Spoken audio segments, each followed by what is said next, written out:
Bugs can be weak. Johto is brutal. And by the end, we'll see if insects really belong at the top of the food chain. Today, I'm playing Pokemon Gold only using bug-type Pokemon found in this game. No trading, no exceptions. But to make this a little more interesting, I'm adding a few simple rules. Bugs evolve early, but in this run, my bugs cannot evolve freely. Only after defeating a gym leader or major boss may one line evolve by one stage. Additionally, a Monarch will be chosen for gym battles. If the Monarch fails to land the final blow, the badge is not earned. We could win faster, but that's not the challenge. Lastly, items for healing will be limited in battle.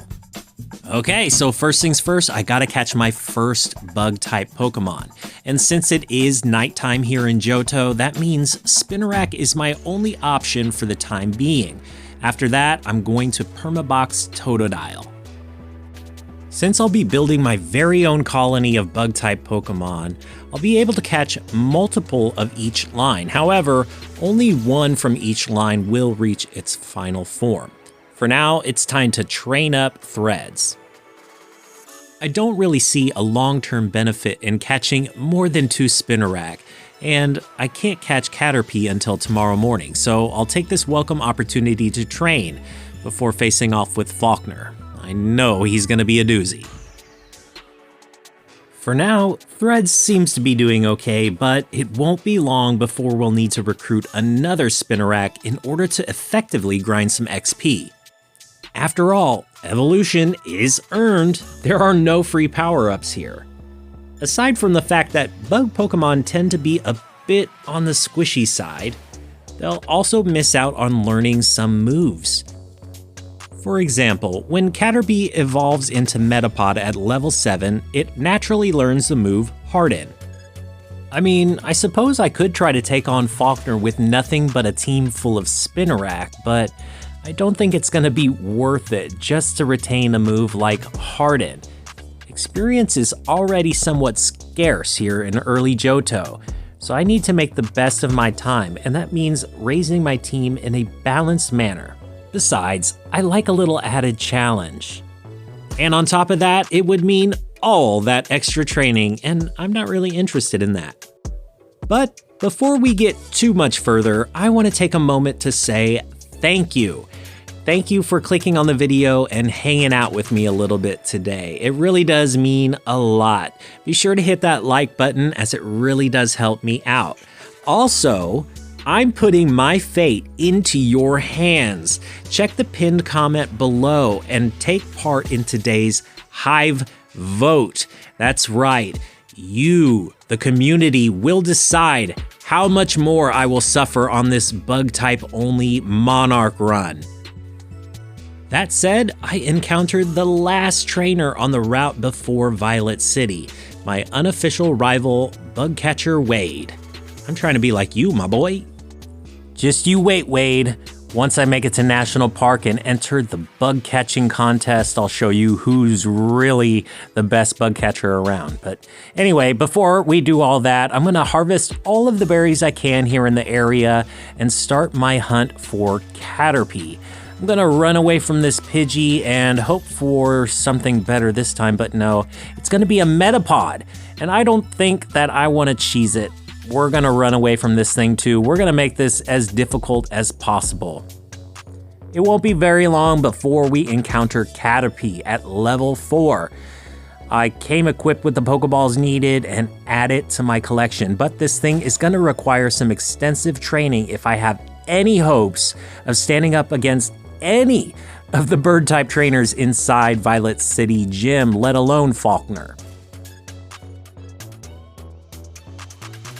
And let me tell you, I grind and grind and grind and grind. Training weak Pokemon against weak Pokemon takes a long time and doesn't even result in the gratification of that early bug evolution. No, not until we claim the Zephyr badge. But the time has come to step inside Violet City Gym and test the waters here against this first bird trainer. Now, this guy has a level 9 Spearow, so it's got some pretty good speed. My only shot here is to try to drop its speed with moves like String Shot. But, well, it was a good try, stinky old pal. Even though we have backup for this battle, I don't have very high hopes. My colony of bug-type Pokemon are already teetering on the edge of the obedience cap. Yet their little grubby legs cannot outspeed the very first bird inside the Violet City Gym. We are in trouble. Any good bug catcher knows that determination is key. And while we don't have much diversity on the team, working together, I know we can take Faulkner on. For this battle, our Monarch is Threads. And how fitting, it is the first bug-type Pokemon that we caught on this journey. But I admit, I would be lying if I said I wasn't bugging out just a little bit, because Pidgey and Pidgeotto both know Gust at their respective levels. They could effectively one-shot any of my bug-type Pokemon with a crit. My best hope is to lay poison on them as soon as possible and pray that I have enough team members to weather this storm. Luckily for me, Faulkner keeps instructing his Pidgey to use the move Tackle instead of Gust, leaving me an opportune moment to use up one of those potions on deck and take it down with one final Poison Sting. Pidgeotto, on the other hand, is much faster than Faulkner's Pidgey. My only hope here is to slow it down with the move Scary Face.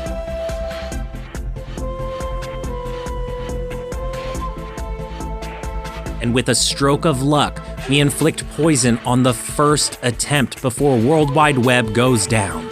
However, this Pidgeotto is still spinning up a Tempest. Although it is a bit slower, if it continues to one-shot my team members, it will never take chip damage from poison. On top of that, we'll have to lower its HP to a manageable range for our Monarch Threads to strike the final blow. It's not looking so good right now. And in order to do this, it's time to use that final potion on Stinky. The best case scenario for Stinky is to survive one more turn, land a tackle, and, of course, it misses and goes down.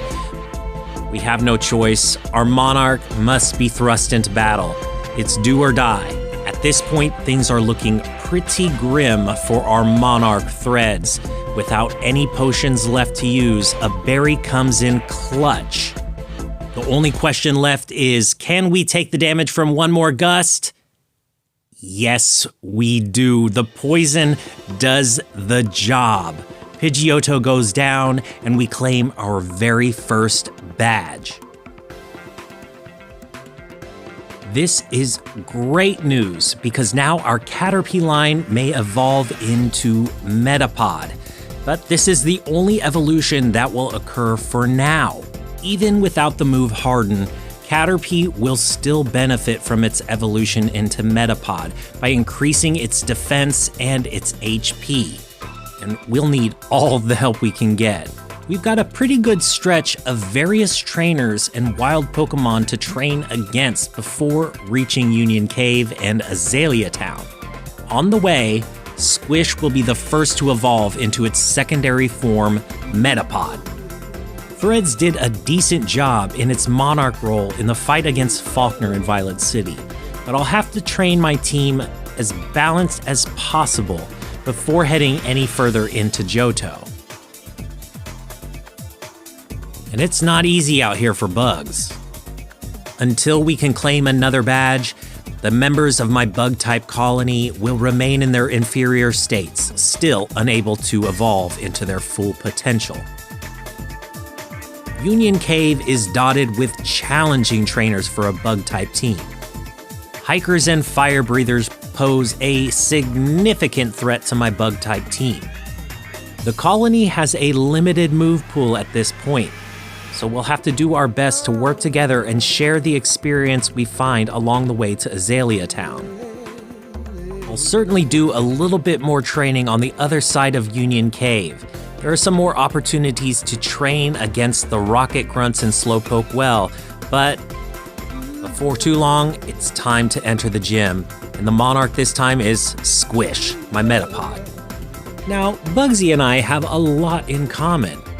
Not only are we training Bug-type teams, but he considers himself to be an authority on Bug-type Pokemon. So let's load up 2 potions and see who's who.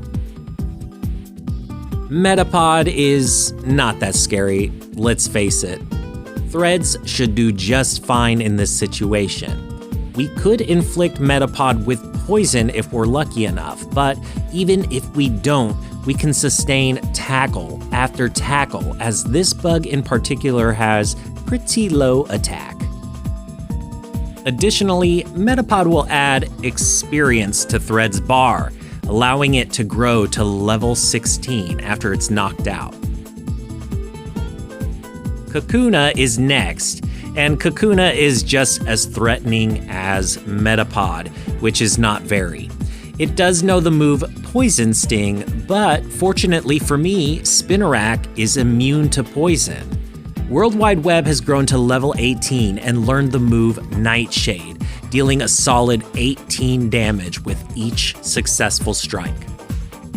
But those aren't the bugs I should be worried about.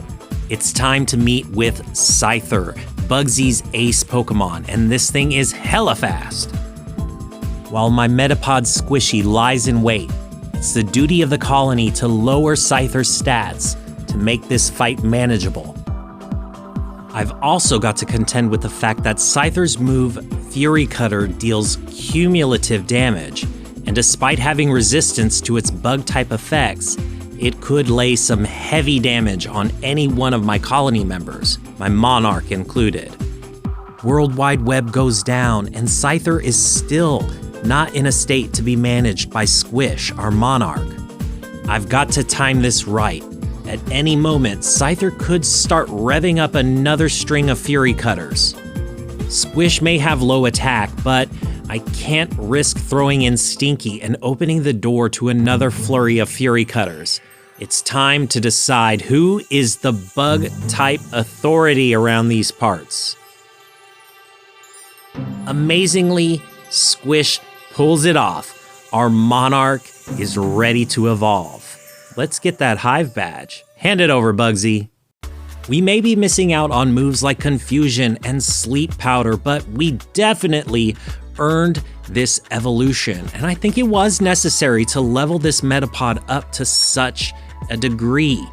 We finally obtain our first third form bug-type Pokemon and add it to the colony. Now, little stands in between Whitney and I. If Fury Cutter was deadly to my bugs, just imagine what Rollout could do. Thanks so much. I Want Your Burger, signing off.